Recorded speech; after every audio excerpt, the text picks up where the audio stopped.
a établi, lorsqu'il a étudié le comportement humain, il a découvert qu'il y a 5 besoins dans chaque homme.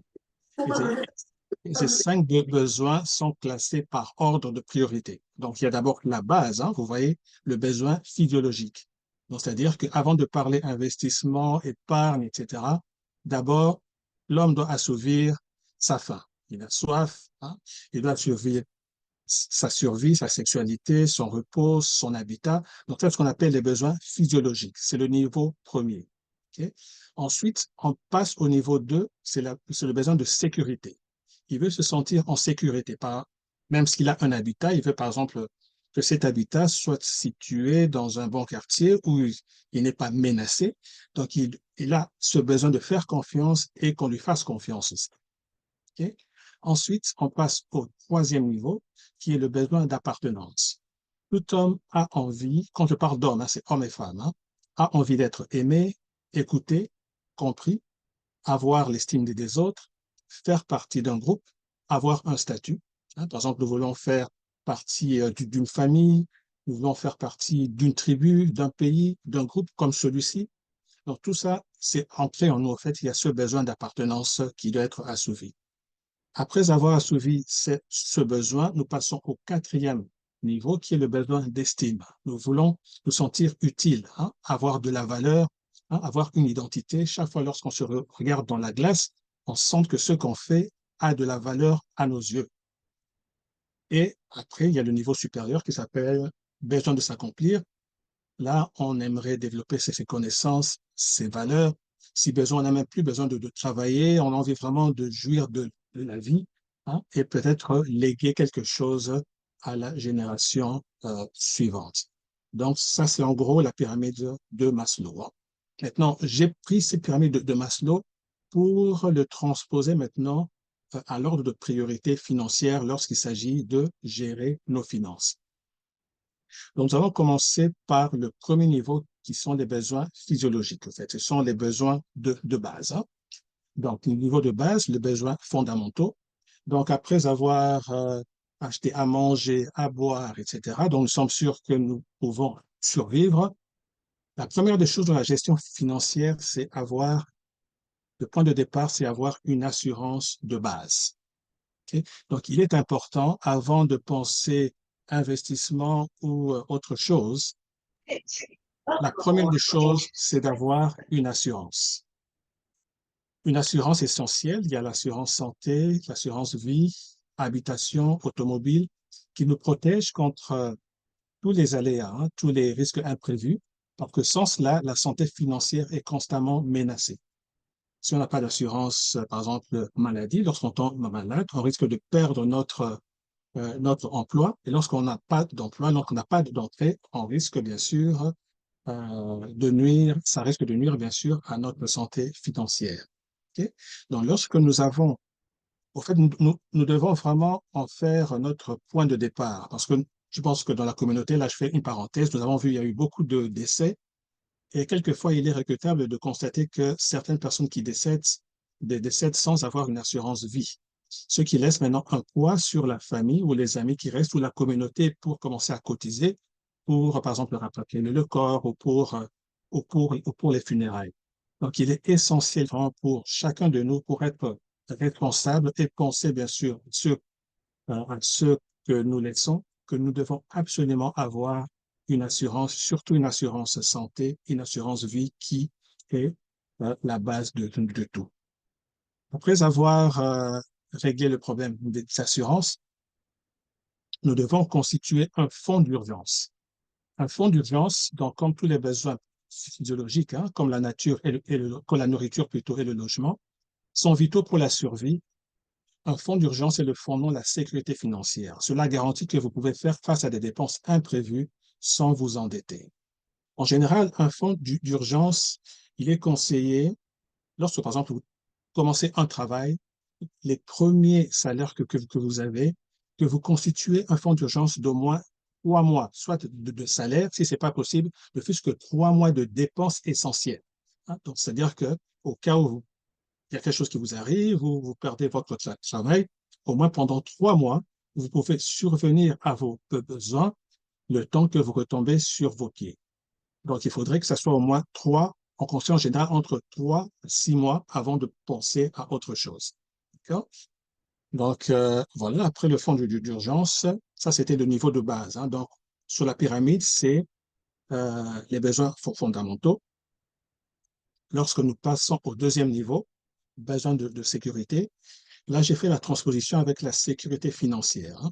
C'est vrai que il nous arrive, au fait, d'avoir des dettes, mais il faudra absolument savoir comment gérer ces dettes, hein. Non seulement gérer ces dettes et surtout aussi établir un budget. Pourquoi gérer les dettes? Parce que nous savons que lorsque nous empruntons, les personnes qui nous prêtent toujours avec intérêt. Et surtout les cartes de crédit, hein, que nous avons la qualité d'avoir, nous prêtent avec des intérêts qui sont assez élevés. C'est-à-dire, vous pouvez par exemple emprunter 500 livres sterling, mais à la fin du compte, vous vous rendez compte que vous avez remboursé 1500 livres sterling. Donc, le mieux serait, en tout cas, si vous avez des dettes ou vous avez des cartes de crédit, surtout avec des taux assez élevés, la priorité, c'est de faire des sacrifices, de les régler le plus rapidement possible pour éviter de tomber dans ce piège. Okay? Donc là, je parle de réduction de dettes. Donc la réduction et la gestion des dettes à taux d'intérêt élevés sont cruciales, hein, pour maintenir la sécurité financière. Cela procure un sentiment de sécurité, hein, semblable aux besoins de sécurité de Maslow. Okay? Ensuite, j'ai parlé de budgétisation. Donc, il faut absolument avoir un budget, hein, qui garantit que les revenus couvrent les dépenses et permettent de réaliser des économies. Cette organisation financière est comparable à la garantie d'un environnement sûr et stable, hein, comme indiqué dans la pyramide de Maslow. Donc, qu'est-ce qu'un budget, en fait? Parce que, bon, souvent, on entend le mot budget. Qu'est-ce que cela veut dire exactement? C'est simplement hein, un plan financier détaillé qui permet de gérer les revenus et les dépenses d'une famille ou d'un foyer. Il s'agit d'un outil essentiel pour assurer une gestion équilibrée des finances, éviter les dettes et atteindre des objectifs financiers à court et à long terme. Maintenant, lorsque vous faites un budget, quels sont les éléments clés dans ce budget? Il faudrait déterminer, bon, quels sont vos revenus, quelles sont toutes les sources de revenus du ménage. Ensuite, quelles sont les dépenses fixes? Les dépenses fixes sont souvent les loyers, les factures de téléphone, etc. Ensuite, quelles sont les dépenses variables? Ce sont des dépenses qui fluctuent, qui sont toujours pas les mêmes chaque mois. Et ensuite, il faudrait qu'il y ait une rubrique épargne et investissement. Combien est-ce que nous épargnons chaque mois? Et bien sûr, avoir quelque chose pour les dépenses occasionnelles. Okay? Maintenant, pourquoi est-ce qu'on établit un budget? Un, c'est pour la maîtrise de ses finances. Il faut savoir exactement où va l'argent et éviter les dépenses excessives. Parce que quelquefois, nous avons des achats impulsifs. Nous voyons un beau costume là, tu dis non, absolument, absolument, il faut absolument que je l'achète. Et pourtant, vous avez déjà 5 costumes dans la garde-robe. Vous êtes simplement acheté pour impressionner parce que, bon, lors des fêtes précédentes, on m'a déjà vu avec ce costume. Il faut absolument que j'achète un autre. Et si ce n'était pas prévu dans le budget, il ne faudrait pas, bien sûr, tomber dans ce piège. Donc, pourquoi établir un budget? J'en dis pour la maîtrise des finances, la prévention de l'endettement, on veut à ce que les dépenses ne dépassent pas les revenus, atteindre des objectifs financiers, bien sûr, il faudrait au préalable avoir des objectifs à atteindre. Ensuite, la gestion des imprévus, en créant le fonds d'urgence, hein, dont j'ai parlé précédemment. Ça peut aider à faire face aux situations inattendues sans perturber l'équilibre financier. Okay? Donc, en résumé, un budget est un outil de planification essentiel pour assurer la stabilité financière d'un ménage en permettant de mieux gérer les revenus et les dépenses et d'atteindre ses objectifs financiers. Okay? Donc là, après cela, nous allons passer au troisième niveau, qui est le besoin d'appartenance. Et là, après avoir bien sûr souscrit aux assurances nécessaires, après avoir établi un fonds d'urgence, maintenant nous pouvons penser à épargner et à faire des investissements de base. Okay? Notamment la planification de la retraite. C'est vrai qu'en tant qu'employé, ceux qui sont employés ici, il y a une partie de l'argent qui est retenu, qui est versés pour notre retraite, mais surtout pour ceux qui sont venus ici et ont commencé à travailler à un âge assez avancé, le montant qui est accumulé, en tout cas, ne sera pas assez suffisant lorsque nous serons à la retraite. Donc, il faudrait penser au-dessus de ce qui est déjà pris par l'entreprise. Il faudrait absolument que nous aussi, nous faisons un effort de payer encore plus ou de rajouter afin de voir comment est-ce que nous pouvons bien être, comment on dit, hein, que nous pouvons souvenir à nos besoins lorsque nous serons à l'âge de la retraite. Parce qu'il y a certaines personnes qui n'ont pas du tout motivé et qui comptent par exemple sur la retraite de l'État. Euh, Lorsque vous regardez le niveau euh, de paiement des retraites, c'est vraiment insuffisant et vous serez vraiment dans l'extrême pauvreté si vous comptez sur la retraite de l'État. Donc, il faut planifier la retraite. Commencer par épargner pour la retraite procure un sentiment d'appartenance à un avenir où vous vous sentez pris en charge, comme la façon dont les relations répondent aux besoins émotionnels. Hein. Donc, les cotisations en compte de retraite sont essentielles à la stabilité financière à long terme. Okay? Ensuite, il faudrait épargner, bien sûr. Donc, établir une épargne au-delà d'un fonds d'urgence, hein, comme pour des vacances ou une maison. Souvent, lorsque nous partons en vacances, nous improvisons. Et pourtant, tout cela doit être prévu et planifié à l'avance. Hein. S'il y a même moyen de mettre de l'argent de côté, nous savons que, par exemple, pour le mois prochain, au mois de juin, nous irons en vacances. Il faudrait que nous ayons un budget à part, hein, spécialement, une épargne spécialement mise de côté pour subvenir à ce besoin, hein, ce qui correspond au désir d'appartenance et se connecter aux objectifs et aspirations futures. Et le quatrième niveau, il y a le besoin d'estime, comme les investissements avancés et création de richesses. Donc, après avoir, bien sûr, souscrit aux assurances de base, après avoir constitué ce fonds d'urgence, et ensuite, après avoir, bien sûr, hein, commencé à épargner, maintenant, il faudrait maintenant avoir quelque chose pour penser aux investissements avancés, hein, et création de richesses. Donc, on peut investir, bon, ça, ce sont plutôt des véhicules d'investissement qu'il faudrait demander aux professionnels, hein. Par exemple, aux conseillers financiers qui sont bien certifiés, qui connaissent bien le domaine et leur travail. Par exemple, il faut investir dans des actions, hein. Les actions sont des petites infimes parties d'une entreprise. Lorsque vous achetez une action dans une entreprise, par exemple chez Coca-Cola, par exemple, vous devenez copropriétaire de Coca-Cola. Ce qui fait que lorsque la valeur de Coca-Cola monte ou descend, bien sûr, donc vous participez à, aux avantages et malheureusement aussi aux inconvénients au cas où la valeur descend. Mais ce qui est bien, lorsque la valeur augmente, ce qui est bien aussi avec les actions, vous avez régulièrement ce qu'on appelle le paiement de dividendes. C'est-à-dire, ce sont des bénéfices par rapport au montant que vous avez investi pour acheter des actions. Et l'équivalent, il y a aussi les obligations. Les obligations, c'est plutôt les dettes par l'État, en fait. Il y a l'État, par exemple, qui veut financer la construction d'une route. Ce qu'il va faire, il va lever, par exemple, des obligations. Hein. Il va demander, par exemple, que le public puisse investir ou donner de l'argent. En fait, c'est comme si l'État empruntait votre argent. En retour, il vous donne de certains revenus après, ça peut être après tous les 3 mois ou tous les 6 mois d'après l'obligation. Vous pouvez aussi investir dans l'immobilier, ce qui peut créer de la richesse, l'indépendance financière. Et ceci, ça peut vous aider à atteindre l'estime de soi grâce à des réalisations.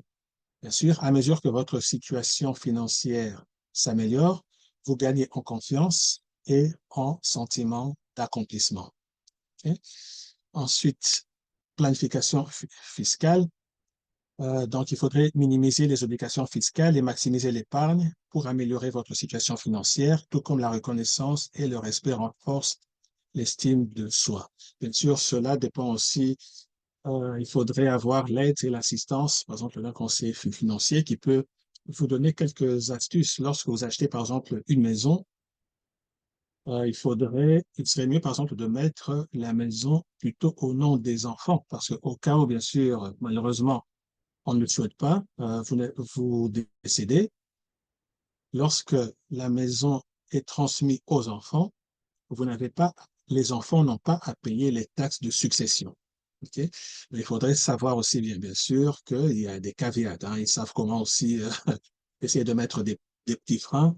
Il faudrait, lorsque vous passez, par exemple, vous mettez le nom de la maison au nom des enfants, il faudrait il faudrait pas que vous décédiez dans les 7 ans qui suivent cela. Parce que si vous décédez dans les 7 ans, en dehors de ces 7 ans, les enfants vont toujours payer les taxes de succession. Mais au bout de 7 ans, après 7 ans, donc les enfants vont euh, hériter de la maison tax-free, mais en sachant aussi que lorsque vous le faites, il faudrait que ces enfants soient au-delà de 18 ans et au-delà de 18 ans, parce qu'en tant que mineurs qui n'ont pas droit, bien sûr, à avoir certains types d'avoirs, et aussi, il faudrait pas que, voilà, il faudrait leur payer un loyer, parce qu'il faudrait pas que, bon. En fait, il y a quelques astuces hein, à faire pour éviter de payer ces taxes de succession. Et pour cela, bien sûr, je conseille de le consulter, un conseiller financier approprié qui va vous assister et vous donner les meilleures astuces. Donc, la planification fiscale dont j'ai parlé, et nous arrivons au cinquième et au dernier niveau, qui est le niveau supérieur, besoin de réalisation de soi. Là, c'est lorsque vous attendez l'indépendance financière et que vous planifiez l'héritage, dépendance financière, dont vous atteignez la liberté financière. Cela vous permet de vivre selon vos valeurs et de poursuivre vos passions sans contrainte financière. Cela représente le sommet de la réalisation de soi au point de vue financier. Et vous pouvez bien sûr commencer à planifier la succession et aussi, par exemple, faire beaucoup d'œuvres philanthropiques. Et une chose aussi que j'aimerais souligner aussi, il faudrait avoir un testament. Parce que la plupart des personnes, malheureusement, qui décèdent, pensent que lorsqu'ils décèdent, tout va aller automatiquement, soit au conjoint qui survit ou aux enfants. Alors que l'État, lorsqu'il n'y a pas de testament, l'État a sa façon à lui de, de partager, au fait, hein, de faire partager les biens que laisse la personne qui décède, en fait. C'est la raison pour laquelle il est important. Ça ne coûte rien, ça coûte en tout cas moins de, je pense que ça coûte, non, je t'entends bruit, voilà. Donc ça peut coûter en tout cas moins de 100 livres. C'est tout simplement, en plus, ce n'est pas compliqué, une simple lettre que moi, en tant que tel, s'il m'arrivait quelque chose, voilà, je laisse ceci, cela à mon chien, ceci à ma fille, ceci à ma tante, à ma sœur. Comme ça, et bien sûr, là, vous allez le faire devant un avocat qui va garder cela. Et lorsque le moment est arrivé, vous allez voir le testament pour le partage des biens selon la volonté, bien sûr, de la personne qui est décédée. Donc, en résumé, si on reprend euh, la pyramide de Maslow, donc à la base, il y a les besoins physiologiques, hein, quand j'ai parlé de faim, soif, survie, etc., qui correspond à la sécurité financière, hein, créer une fondation, dont j'ai parlé de l'assurance, et bien sûr de constituer un fonds d'urgence. Ensuite, il y a besoin de sécurité. Donc, pour cela, il faudrait une gestion parcimonieuse des dettes, hein, afin d'atteindre la stabilité en gérant les dettes et surtout établir un budget. Ensuite, le besoin d'appartenance. Donc là, je l'ai associé à l'épargne et investissement, hein, pour développer un sentiment de sécurité pour l'avenir. En pensant déjà à la retraite, hein, et à constituer un épargne de façon régulière chaque mois. Ensuite, 4 besoins d'estime, hein, ce sentiment d'être utile et d'avoir de la valeur, conserver son identité. Je l'ai associé à la création de richesse. Donc, vous obtenez la confiance financière grâce aux investissements et à la planification fiscale. Et au sommet, il y a le besoin de s'accomplir, hein, pour développer ses connaissances, ses valeurs. Lorsqu'on atteint une certaine indépendance financière, donc vous atteignez l'épanouissement personnel, hein, grâce à la liberté financière et à la planification de votre héritage. Okay? Donc, je vais terminer par la citation de Philippe Kotler, qui est un grand économiste, qui a dit, si vous échouez la planification, vous planifiez l'échec. Hein. Parce que souvent, nous faisons tout par hasard ou par chance. Hein.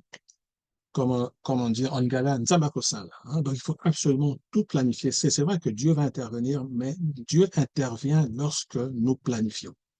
Parce que si vous échouez à la planification, comme il est si vous planifiez votre échec. Okay? Voilà, donc, merci. Donc, voilà, ça, ce sont mes coordonnées. Si vous voulez m'atteindre, voici mon adresse email et ma chaîne YouTube Démystifier la banque. Il suffit de taper Démystifier la banque dans le moteur de recherche et vous allez le retrouver. Et j'en profite, j'avais parlé que je fais partie du Congolese Cycle of Professionals. Nous organisons notre sortie le 14 septembre. Donc, nous invitons tous les Congolais, hein, qui sont disponibles, hein, à venir, hein, et écouter ce que les 70 professionnels congolais à dire, hein, parce que nous voulons vraiment voir comment est-ce que nous pouvons aider la communauté. Hein. Nous avons parmi nous non seulement des financiers, nous avons des médecins, nous avons des avocats, nous avons des informaticiens et tous ces corps de métier, nous nous sommes rassemblés car nous avons vu que dans la communauté, surtout à niveau congolaise, chacun est dans son coin. Lorsque vous regardez d'autres communautés, par exemple les Juifs ou les autres, ils sont non seulement euh, soudés, mais l'argent tourne autour d'eux. Au moins, il paraît que pour les Juifs, l'argent tourne entre les mains des Juifs au moins plus de 30 fois avant, bien sûr, de sortir de la communauté. C'est la raison pour laquelle nous sommes toujours à la traîne. Alors, nous voulons vraiment avoir cet impact dans la communauté et non seulement ça, être aussi des rôles modèles pour nos enfants. Parce que les enfants aujourd'hui, les jeunes qui passent souvent devant la télé, hein, le temps de devant la télé, tout ce qu'ils voient, ce sont des acteurs ou des chanteurs ou de la musique ou tout ce qui est tout simplement divertissement.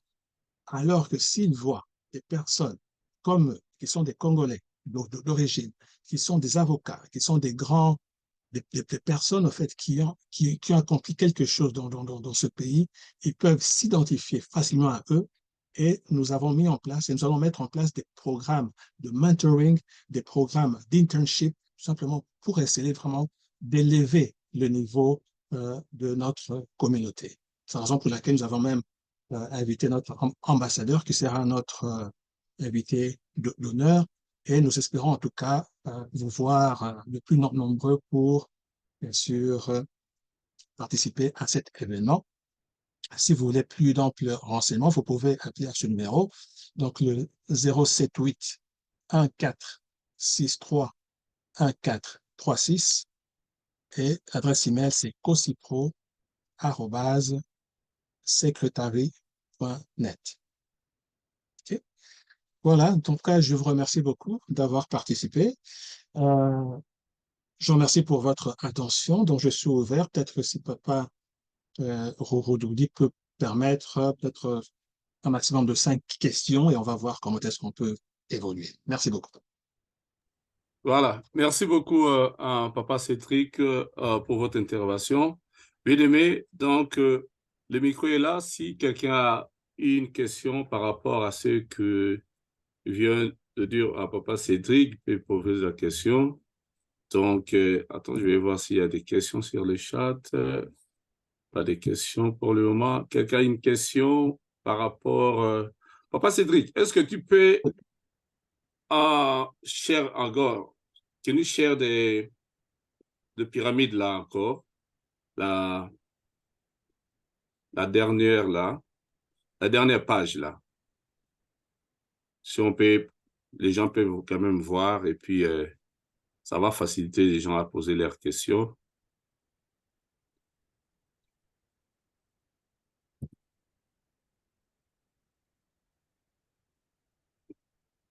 Voilà. Non, c'est ça. Voilà.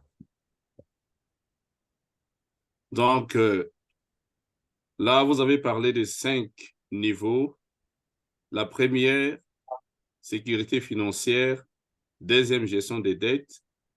Troisième niveau, épargner et investissement.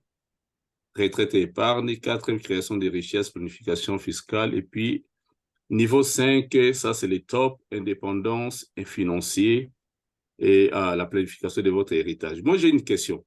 La question est que on ne peut jamais atteindre les niveaux 5 sans pourtant sécuriser ou passer au niveau premier. Mais ma question est que si une personne a des difficultés énormes pour résoudre les besoins physiologiques, quelles sont des techniques ou quels sont des moyens pour la personne de s'en sortir? D'accord. Merci beaucoup pour la question. OK. Déjà, pour commencer, j'aimerais dire que ce qui est présenté ici n'est pas une loi. Mhm. Ce n'est qu'une proposition, hein, OK. pour structurer, au fait, la gestion financière. Mhm. Et c'est une proposition qui doit être adaptée aux conditions de chacun et aussi au pays de chacun. Parce que tout pays, par exemple, les gens, par exemple, qui sont dans l'extrême pauvreté au niveau du Congo, lorsque vous leur présentez cette pyramide, bon, pour, pour certains, ça sera difficile de réaliser. Donc, c'est-à-dire, déjà, je voulais vraiment insister pour ce caveat-là. Et il faudrait savoir aussi que les niveaux aussi sont fluides, hein.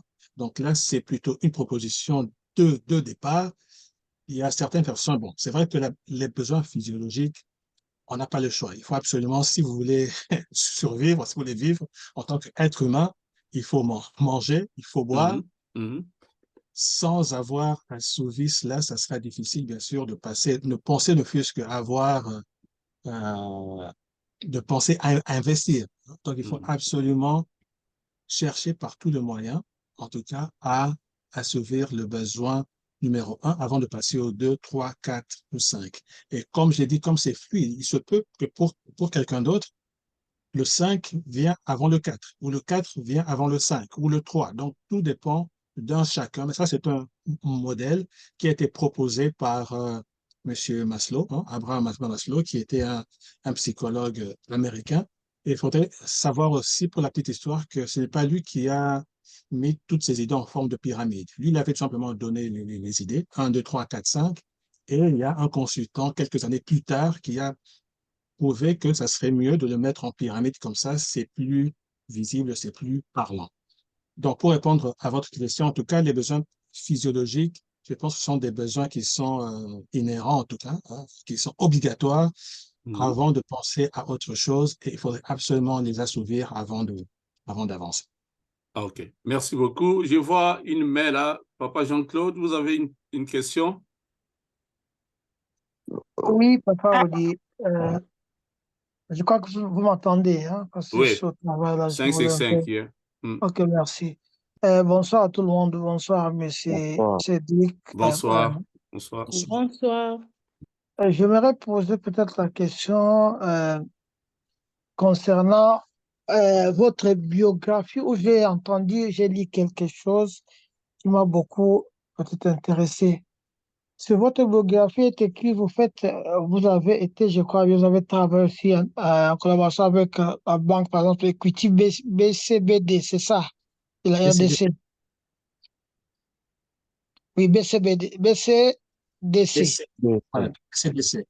Oui, j'aimerais un peu savoir, cette banque-là, c'est une banque congolaise ou bien des expatriés? Ça, c'est une question que je voulais d'abord sur votre biographie. D'accord. Merci beaucoup Euh, pour la question. euh, je voulais un peu ajouter une autre question. Oui, Plus loin encore, vous faites membre du Chambre de commerce congolais en Grande-Bretagne. À votre niveau, dans la communauté congolaise qui réside en Grande-Bretagne, nous savons qu'il y a beaucoup qui osent faire de business, comme je peux dire, qu'ils ont des shops ou quelque chose comme ça. Euh, Non, Avez-vous... non. Allô? Allez-y, papa Jean-Claude. Allez-y. En fait, c'est comme s'il y a quelqu'un qui m'intéressait là. Je m'excuse alors. Ok. À votre niveau, vous avez aussi organisé des rencontres avec nos compatriotes qui ont des business ici pour leur aider peut-être à stabiliser leur business. Parce que souvent dans notre communauté, nos business, vraiment, à ce que j'ai fait comme remarque, ne dépassent pas plus de 5 ans avec des succès, souvent une année, 2 ans, et ça tombe en faillite. À ce niveau, vous aidez aussi nos compatriotes ou comment? D'autres questions peut-être viendront quand je vais participer à votre conférence là. Merci beaucoup. Je vous remercie beaucoup. C'est Monsieur Fakam, hein, c'est bien ça? Oui, Jean-Claude de la Fac, Jean-Claude. C'est Jean-Claude. Ok, Jean-Claude. Oui, merci beaucoup. Ouais, il est vrai que oui, j'ai eu, je peux dire, la grâce hein, Ouais. d'avoir travaillé pour Equity BCDC Mhm, euh, en tant que responsable du service diaspora.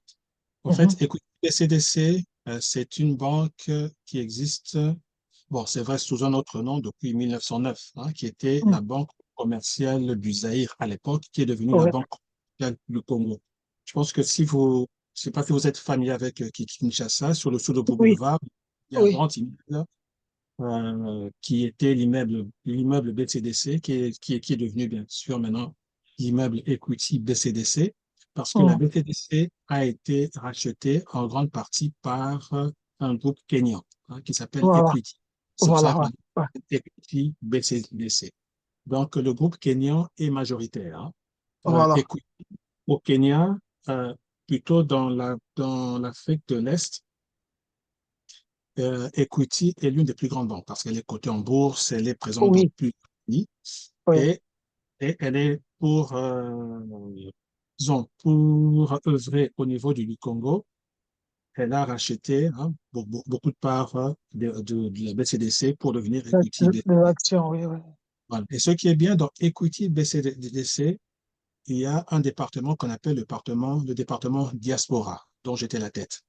Mhm. Dans le département diaspora, il vous permet au niveau du Congo, bien que vous soyez ici, d'ouvrir des comptes à distance. Je pense Ouais. que Papa Rudy peut en témoigner. Donc, vous n'avez pas à vous déplacer. Hein, juste en ligne, vous remplissez un formulaire et vous échangez avec l'équipe qui se trouve au niveau de Kinshasa. Comme ça, vous avez un compte et il vous envoie votre carte ici, une carte avec laquelle vous pouvez retirer ou faire des opérations même. Hein. Vous pouvez même acheter dans des shops ici, Mhm. dans des magasins, voilà. Dans des magasins ici avec les cartes Equity BCDC. Parce que la plupart des gens, ce qu'ils font, vous savez, on envoie toujours de l'argent au niveau de Kinshasa. Vous Ouais. pouvez avoir deux cartes, une carte ici, une carte là-bas. Ici, vous mettez l'argent et la personne retire l'argent avec sa carte qui se trouve au niveau du Congo. Il y a certaines personnes, par exemple, qui ont des investissements immobiliers au niveau du Congo. Lorsqu'on paye les loyers, on paye dans le compte Equity et la personne qui se trouve ici en Occident peut retirer cet argent avec sa carte Equity. Donc, il y a plusieurs avantages et il y a aussi moyen d'avoir des crédits. Hein. Il y a des personnes hein, à qui j'ai donné des crédits qui ont acheté, par exemple, un bien immobilier pour faire des flûtes. Donc, il y a tout ça, bien sûr, là. Donc, c'était pas l'objet de notre discussion aujourd'hui. Donc, c'était juste pour vous donner un aperçu de ce que Equity BCDC peut faire. Maintenant, au niveau de la Chambre de commerce congolaise en Grande-Bretagne, c'est vrai que nous existons depuis 2017. Nous avions organisé des événements et il est vrai que depuis le Covid nous a un peu, je peux dire, handicapés hein, et ralenti Mhm. un peu nos... Excusez, papa Cédric, une Oui. minute. Bien Ah, aimé, il est 21h44. C'est vrai, on avait un problème technique. Je ne sais pas si l'ensemble peut permettre de donner peut-être 10 à 15 minutes à papa Cédric. Je ne sais pas si vous êtes Oui, d'accord parce que je vois, il y a encore des mains, il y a encore des questions. oui, Papa, je oui. pense que vous devez, par la grâce de Dieu, revenir encore parce qu'il y a tant de choses à te questionner. Il y a beaucoup de questions là-bas. Par la grâce de Dieu, si vous avez le temps, peut-être, nous allons te faire revenir. Donc, c'est un peu ça. Bien aimé, vous êtes d'accord? Si vous êtes d'accord, faites signe seulement. Peut-être, Oui, c'est oui, OK. Vous êtes d'accord, 10 hein? Oh, minutes. Ouais. OK, 10 minutes. OK. Merci. Merci beaucoup. Yes, papa, c'est vous pouvez continuer. Oui, merci beaucoup. Voilà, OK. donc comme je disais, oui, nous avons un peu ralenti dans nos activités parce qu'il est vrai qu'à l'époque, nous avions, il y a quelques années, par exemple, nous avions organisé un événement pour les entrepreneurs congolais hein, au niveau de la Grande-Bretagne. Cet événement s'intitulait Comment créer, développer et protéger votre business. Nous avons fait appel à des professionnels d'ici, hein, des anglo, je veux dire des autochtones d'ici, qui sont venus hein, exposer sur quelles sont les différentes opportunités, quelles sont les assistances hein, que les business peuvent avoir, parce que faut savoir ici en Angleterre, c'est le pays du business. Hein, il y a, il y a plusieurs milliers, surtout de petites et moyennes entreprises, et il y a une panoplie d'assistances qui sont disponibles dont beaucoup ne sont pas au courant. Et voilà, donc c'est possible, mais dans un avenir proche, nous allons bien sûr le communiquer, nous allons organiser un événement toujours dans ce sens-là, parce que la Chambre de commerce a deux volets en fait. Hein. Il y a le volet où nous voulons comment dire, attirer les investisseurs britanniques ici à aller investir au Congo. Hein. Nous avons emmené par exemple au niveau de Lubumbashi, à Katanga, dans le cadre de la DRC Mining Week. Et l'autre bras, c'est bien sûr d'aider les entrepreneurs ou les entreprises congolais qui sont basés ici en Grande-Bretagne pour avoir bien sûr accès aux divers services. Merci, papa Cédric. Une question. Rapidement, Nestor. rapidement. Merci beaucoup pour les réponses. Je crois bien que, comme j'ai dit, je cherchais à participer pour beaucoup de questions encore. Merci. C'est un Ok. OK. plaisir. Merci, papa Ne- Jean-Claude. OK. Nestor. Rapidement, papa Nesta, et puis Ouais, nous ouais. avons euh, maman Ok. Mélissa, je Je pense, n'ai et pas. puis. OK. J'ai raté un peu le début Oui, de l'exposé, mais je voulais un peu poser une question pratique. Euh, Si, par exemple, un individu, il est dans une situation où il est incapable, il n'a pas de ressources suffisantes pour vivre dignement dans son milieu, alors il ne parvient pas à satisfaire tous ses besoins normalement, malgré les ressources financières qu'il a ou bien les revenus. Alors, je voulais demander, l'endettement est mauvais ou qu'est-ce qu'il peut faire pour éviter de se retrouver dans cette situation? Je ne sais pas si ma question est claire. La situation d'un individu qui n'est pas capable, qui n'a pas les ressources suffisantes pour vivre dignement dans un milieu donné, quel conseil on peut lui donner? D'accord. Merci beaucoup pour la question. Déjà, Hmm. pour essayer un peu de regarder la question, la personne, elle vit où? Elle vit en Angleterre ou elle vit dans un autre pays? Bon, disons même ici en Angleterre, le travail qu'il a ne lui permet pas de vivre dignement. Parce Ah, qu'il y a un peu, je peux dire, l'accès au logement. Tout le monde ne triche pas, tout le monde ne va pas vivre derrière la femme pour dire que single mom, le mari vit derrière lui. Il y a un problème qu'on a ici en Angleterre, il faut être honnête. Il y a des gens qui trichent. Alors, l'accès au logement, au transport, l'accès les soins de santé, etc., tout ça, c'est incapable avec les salaires que les gens gagnent. C'est impossible. je comprends tout à fait la question et je pense que Il y a là, des gens qui vont à l'hôpital, qui cochent comme quoi ils ne travaillent pas pour avoir tout gratuitement. Tout le monde n'est pas très cher. oui, ce qui est très bien.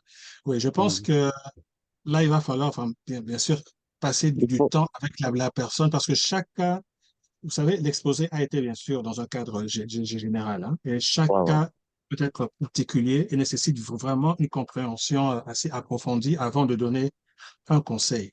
La seule chose, c'est que l'endettement, c'est pas quelque chose vraiment à encourager. Le bon endettement, c'est lorsque vous vous endettez pour investir et que l'investissement va vous rapporter plus que ce que vous êtes en train de rembourser pour cet endettement. Mais pour donner bien sûr une réponse vraiment assez particulière à ce cas, il va falloir reconnaître tous les tenants et les aboutissants, oui, quelle est la situation exacte de la personne. Et il y a des services qui sont ici, hein, qui, même si vous allez il y a un service qu'on appelle, c'est un service qui est gratuit, en fait, qui donne des conseils. Je sais pas Civic si, Center.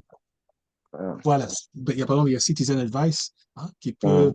oui, qui peut vous aider à vous donner déjà, hein, des conseils. Parce que ce qui est aussi, il faudrait qu'on vive selon nos moyens. La Mhm. plupart de nos patriotes, nous savons, nous voulons vivre au-dessus de nos moyens et c'est ce qui nous Mhm. met dans cette situation. Si, par exemple, vous habitez à Londres et que vous allez au travail en métro ou en bus, peut-être ce n'est pas le moment d'acheter une voiture maintenant, mais la personne va vouloir Ouais. acheter une voiture. Alors que lorsque vous achetez une voiture, avant même que vous la conduisez, il faut savoir qu'une voiture vous coûte au moins 150 livres chaque mois avant même qu'elle ne sorte, même si vous ne la conduisez pas. Parce que, un, il faut payer les taxes routières, il faut payer les MOT, il faut payer le parking, il faut payer, si vous Mhm. passez par Londres, par le centre de Londres, il faut payer les collecting ULEZ. charges. Voilà, donc les houlaises. Donc, voilà, donc s'il y a moyen, évitez, hein, par rapport à vos Pardon. moyens. Ouais, ouais, Pardon? ouais. Je vais seulement bondir un peu. Donc, pas d'endettement dans le but de la consommation. Voilà. Merci. Ok, Merci merci beaucoup. beaucoup. Merci beaucoup, parce qu'on court derrière les temps. Il y a des questions sur les chats aussi.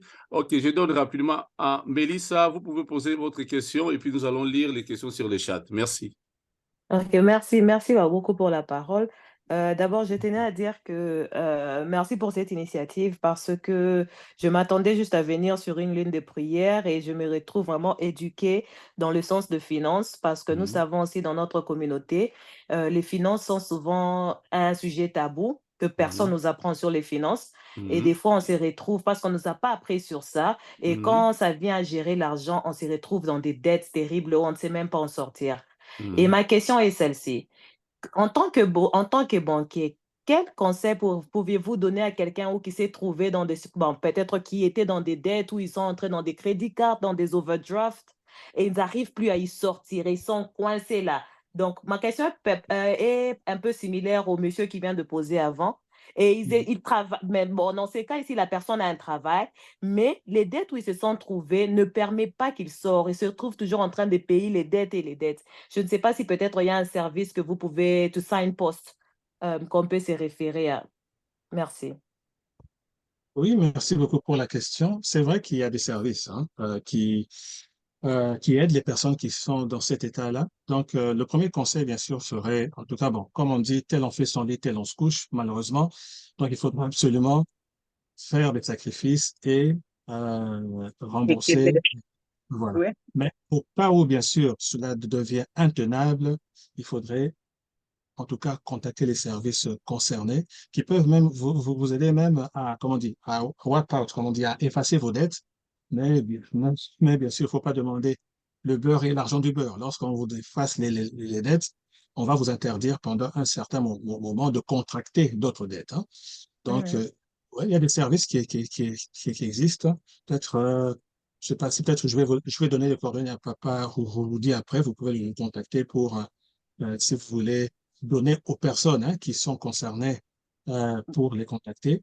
Ils Mhm. vont, ils vont passer avec vous en revue quelles sont déjà, toutes vos dettes, hein, quelles sont les dépenses essentielles dont vous avez besoin, hein, payer le loyer, manger, tout ça, la nourriture, les enfants, etc. Et par rapport à cela, eux-mêmes, ils vont contacter les personnes chez qui, ou plutôt les organismes chez qui la personne a contracté les dettes pour leur demander, bien sûr, de stopper et que vous êtes entré dans ce qu'on appelle un IVF, non, c'est pas, c'est un, comment on dit? Non, IVA. Je crois que c'est un arrangement volontaire, hein, en ce qui concerne les dettes. Et bien sûr, il y a toujours bien sûr un pendant, hein. Le côté négatif, c'est on va vous interdire pendant un certain moment d'avoir des dettes, le temps que vous retombez sur vos dettes. Merci beaucoup. Merci beaucoup, Maman Mélissa, pour votre question et merci, Papa Cédric, pour la réponse. Je vais lire rapidement des questions parce qu'on court derrière des times. Il y a une autre question qui est par droit, on alloue à épargner dans un budget. Je ne sais pas si... OK, par droit, on allouer à épargner dans un budget. Je ne sais pas si tu comprends cette question, Papa Cédric, c'est sur le chat. Donc, regarde un peu. Et puis la deuxième aussi, c'est ma question concerne la planification de l'héritage. Que doit-on faire si l'avocat en charge de notre dossier décède en même temps que vous? Quelles dispositions supplémentaires devons-nous prendre concernant la succession? Il y a une autre question. Comment bien gérer les finances dans un couple? Wow, that's good. L'autre dit, il lui faut juste de faire un effort de minimiser les dépenses. Là, OK, là, ce sont les gens qui ont des dettes. OK, voilà. Il y a trois questions, je dirais, trois questions. La première, je ne sais pas si tu comprends, et puis deuxième, puis troisième. Si on n'a pas le temps de répondre, peut-être, je vais demander à... Je vais en parler avec Papa Cédric s'il peut... Il est déjà membre des networks des couples à mission anyway, donc il sera disponible pour nous. Donc, c'est un peu ça, c'est pour vous informer. Donc, si vous avez des questions par rapport à la banque ou au débit card, tout ça. Il a tellement de choses à dire, ce ne sera pas la première fois. Il va toujours revenir, il est déjà membre de couple en mission. Papa Cédric, la question là, et puis nous allons clôturer sur les chats. Oui, je pense que la personne demande quelle part doit-on allouer à l'épargne dans un budget. Dans un budget, yeah, OK. Donc là, bien sûr, je pense que comme je l'ai dit auparavant, chaque situation, chaque cas est particulier. Je peux donner un pourcentage, par exemple 10% ou 20%, mais si la personne, comme l'exemple qu'on nous a donné tout à l'heure, la personne n'arrive pas à déjà elle-même à à subvenir à ses besoins, donc ça sera difficile. Ce que je propose, en tout cas, envoyez déjà vos questions. On peut préparer notre émission, parce que là aussi, comme le temps nous fait des défauts, là, on peut aller plus en profondeur et donner peut-être des cas précis, hein, peut-être des exemples, hein, des cas d'études pour éclairer plus les personnes qui vont participer. OK. Vraiment, merci. Merci beaucoup pour votre participation. God bless you, God bless you. Bien aimé, nous sommes arrivés à la fin. Le temps nous fait défaut. Nous vous promettons que vos questions seront répondues prochainement. Donc, nous allons organiser avec Papa Cédric une autre réunion où il va revenir encore pour répondre à nos questions. Bien aimé, vraiment, c'est quelqu'un que nous connaissons. Moi, j'ai bénéficié déjà de son service quand il était responsable de Equity à Kinshasa. Donc, je pense que si couple à mission en tant que membre, si vous avez un problème, un souci, bien aimé, contactez-nous. Nous allons vous connecter avec Papa Cédric. Donc, il est disposé pour chacun de nous. Bien aimé, nous sommes couple à mission. Nous nous réunissons chaque lundi de 20h45 jusqu'à 21h45. Bien aimé, aujourd'hui, c'est la flèche. Nous, c'est-à-dire couple à mission et Egler Church, c'est-à-dire du pasteur Essalo, Claude et ainsi que maman Gisèle Essalo. Par la grâce de Dieu, au mois de septembre, le 28 septembre, par la grâce de Dieu, nous allons organiser une conférence. Ce sera aussi un atelier où nous allons parler sur les finances dans le couple. Bien-aimés, ne manquez pas. Là, c'est save the date, c'est-à-dire retenez la date, le 28 septembre.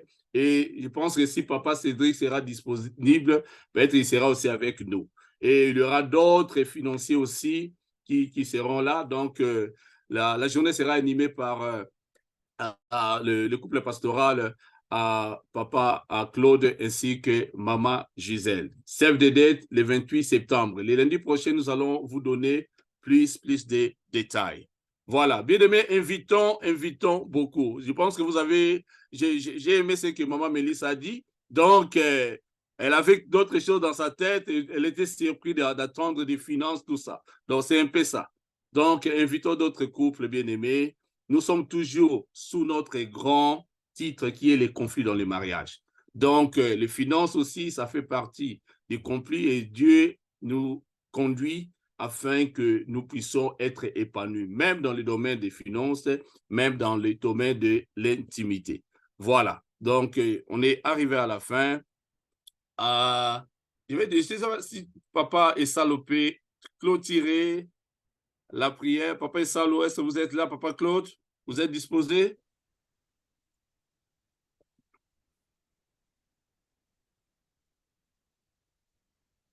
Il n'est pas disposé?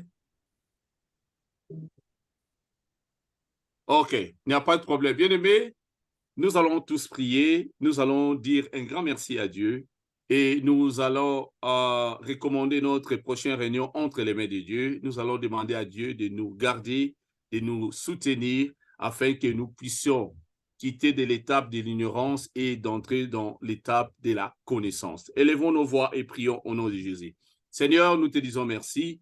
Merci car tu es bon, merci car tu es merveilleux. Merci pour ces beaux moments que nous avons passés, éternel, devant toi. Père, nous prions, éternel, afin que cette connaissance que tu permets que nous puissions écouter, Seigneur, que nous soyons capables, éternel, notre Dieu, de le mettre en pratique, Seigneur, notre Dieu.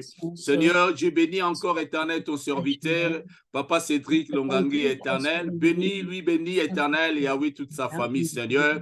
Donne-lui encore la force, éternel, notre Dieu, la capacité, moins intelligence, éternel, notre Dieu, afin qu'il continue à être, éternel, une bénédiction pour, éternel, notre communauté, éternel, notre Dieu. Seigneur, nous te disons merci, éternel, pour tout. Nous recommandons, éternel, notre prochaine rencontre entre tes mains. Seigneur, dispose-nous, garde-nous fidèles à toi et que ton Saint-Esprit, éternel, continue à nous enseigner. Nous te disons merci car tu es bon.